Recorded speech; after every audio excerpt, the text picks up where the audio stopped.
So we are getting started right now. For those of you who signed up for yesterday, we had some time differences. So here we are. I'm doing an encore on how you construct what I call knockout offer. And what I'm saying about knocking out, not necessarily knocking out the seller and making them feel like you're the greatest person in the world. However, I am talking about knocking out your competition, getting them out of the conversation, removing them from being competition with this motivated seller, right? So this is what I want to show you of how I did this for over 14 years right there in Phoenix, Arizona, as it is probably one of the most competitive real estate markets out there. I think all of you would agree. I now live in Miami, and so this is also one of the most competitive markets, but the way I construct my offers is very intentional, right? So for all of you who have not heard me say this, I am going to continue telling you these things. There are three main pillars to your success, right? In all of what you do in real estate, right? First is your commitment level. You need to be 100% and absolutely committed to winning. Two is your intentions.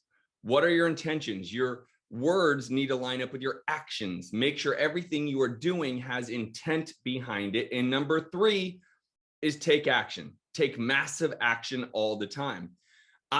For all my students who are watching, people know that I'm all about taking imperfect action.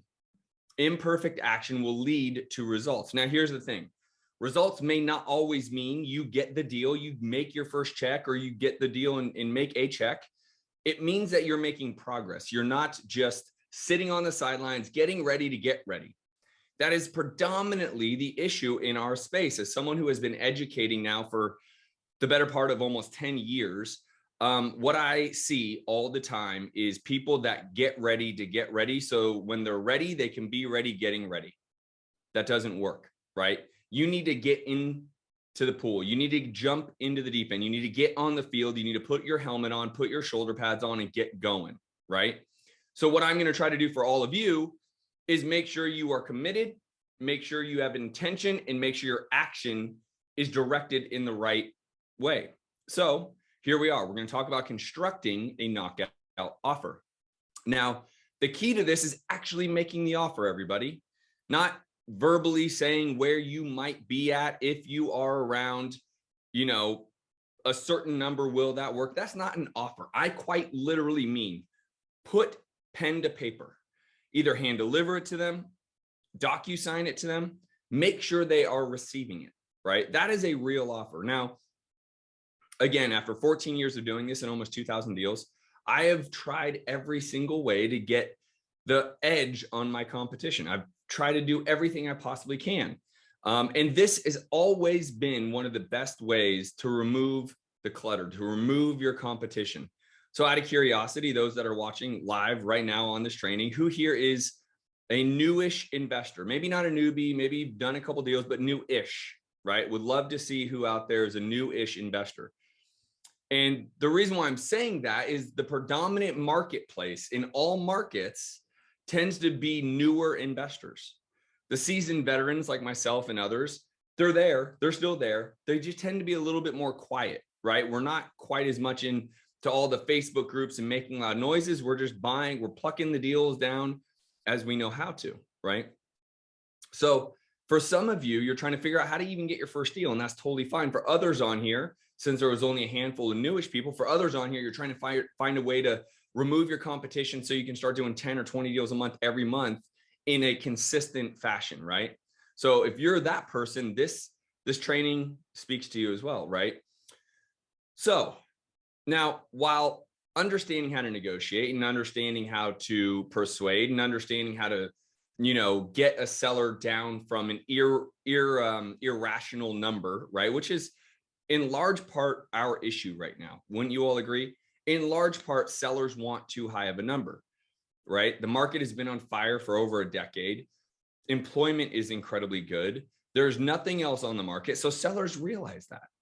It shouldn't be shocking to all of you that you, me, and everyone here on this training is dealing with sellers who want numbers that are not rational, right? They're just making it up. They're just trying to see if they can get some number, or Maybe it's rational if they put $50,000, $60,000, $70,000 into their own rehab. Maybe then it would be a reasonable number. But right now they can't. And when you or I or anyone ask them, hey, why don't you do the remodel?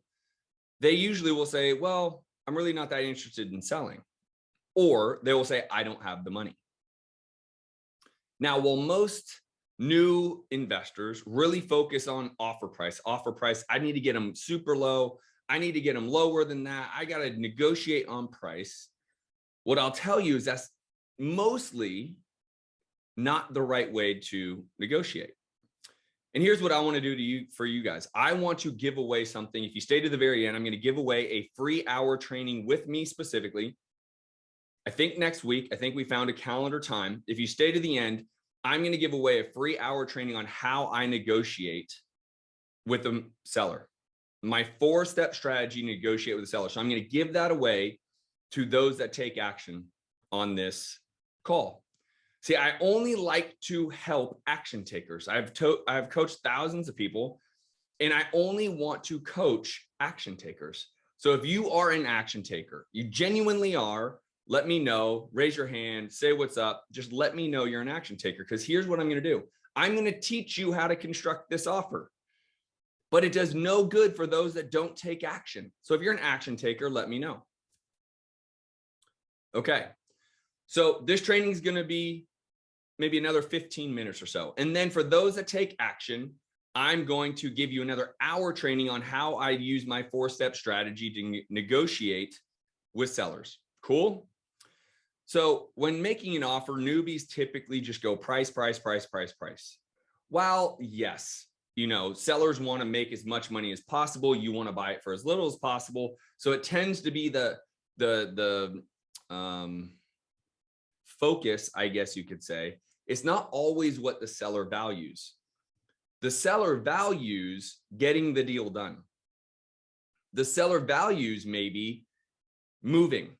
The seller values finding another place to live. The seller values something else besides money. Now, yes, everyone's involved in the transaction for money. I'm not denying that. But more often than not, there's a value that you need to align yourself with that you're not doing if you're just focusing on the number, and trying to negotiate against the number, okay?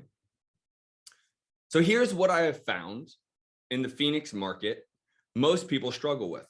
Who here is getting into wholesaling because it is well known that wholesaling, you don't need any of your cash, you don't need any of your own credit, and you can do deals, make money, and flourish? Who here is knowing that that's why they're getting into wholesaling, right? Who here isn't fix and flipping because they think they need their own cash and credit? Okay, me, yes, got it. So what I'll tell you is I've done almost 600 rehab flips, bought it, remodeled it, sold it. And roughly 85 to 90% of those rehab flips, I didn't use a single dollar of my own. In 2021, I bought 14 rental properties, 14. I bought them, I remodeled them, I rented them, I refinanced. It's called the Bur Method. Out of all 14, I didn't use one of my own dollars. I bring that and I highlight that here on this training for you guys, because the most important thing I can help you mentally understand is you never need your own cash or your own credit, ever. So while I love wholesaling, and I'm currently wholesaling anywhere from 10 to 20 deals a month across the nation, and I've done roughly 600 rehab flips, and even last year alone, I bought 14 rentals. Even though I'm doing all this, none of it needed my own money or my own credit. So I want you to reframe that in your head. While I love wholesaling, you absolutely can become a fix and flipper right now today if you have no money, no credit. You absolutely can go buy rentals if you have no money and no credit. If anyone tells you otherwise, they are incorrect, because I'm literally doing it right now, real time, okay? So we need to fix what you think is reality, right? So let's start there.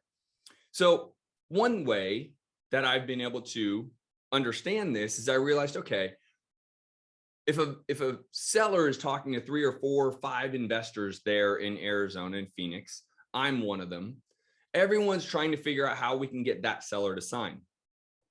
How do we make my offer without overpaying the offer they accept? Now, some shady individuals out there, they will intentionally make an offer price that is way higher than they ever intend on doing, and then try to back the seller down to a reasonable number or back out of the deal. I hate those type of people. That is not the business model, right? But that's what they do. And they give us a bad name for doing it. So I would never suggest you do that. But I need to figure out, I have three competitors in this example.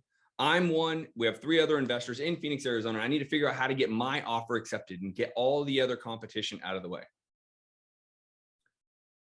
Well, most wholesalers have learned somewhere along the line that you don't have to, or a better way to say is you can open up escrow with a $10 earnest money deposit or $50 earnest money deposit or $100 earnest money deposit.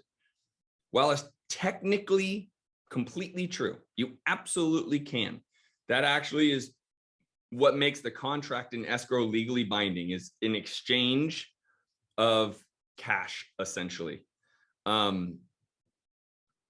But if I have three other individuals that I'm going up against in Phoenix, and let's just say all of them put down their offer number, and maybe they offer $5,000 more than me, and they put $100 earnest money deposit down, and I come in and offer $5,000 less, but I put $1,000 earnest money deposit down, whose offer looks stronger?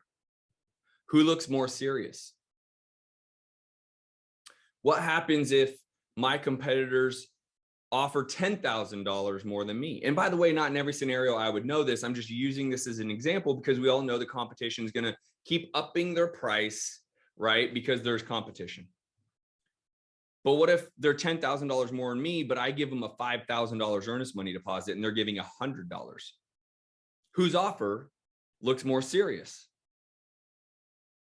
Now you got to remember, some of the philosophy I need you to truly buy into, commit to, and have intention behind is this idea that price isn't always what the seller is looking for. It is not. It is the value that you are providing. And for most sellers, they want to make sure that the transaction goes smoothly and it actually closes, right? They want to feel secure in the transaction. Well, who is making that seller feel more secure? The three other individuals who gave $100 earnest money deposit, or the person that gave a $3,000 or a $5,000, or maybe even a $10,000 earnest money deposit.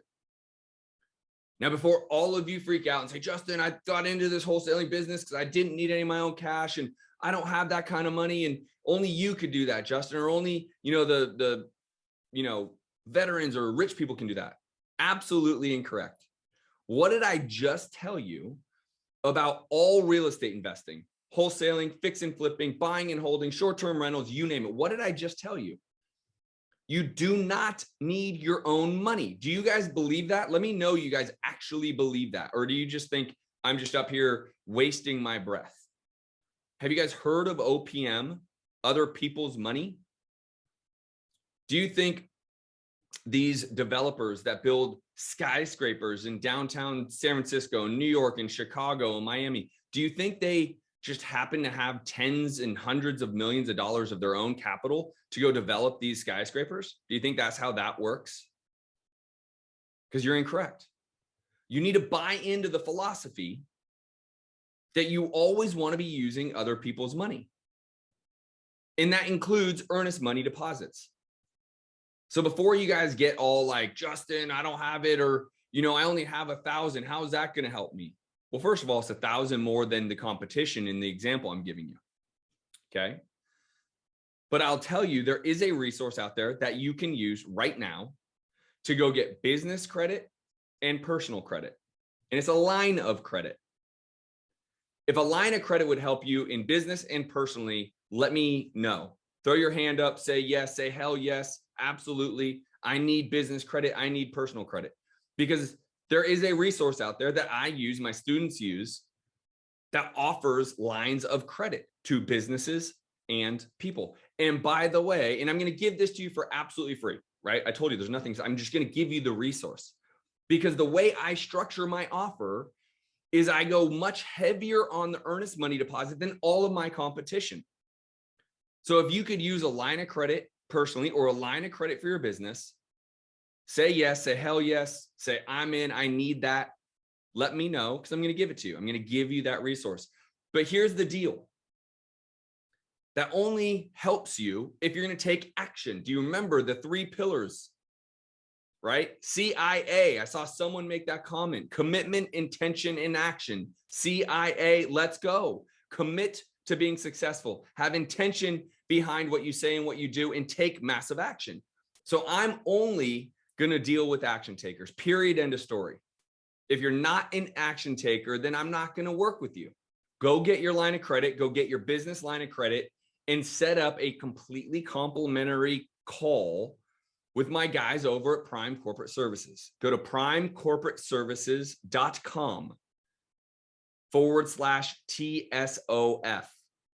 primecorporateservices.com/TSOF.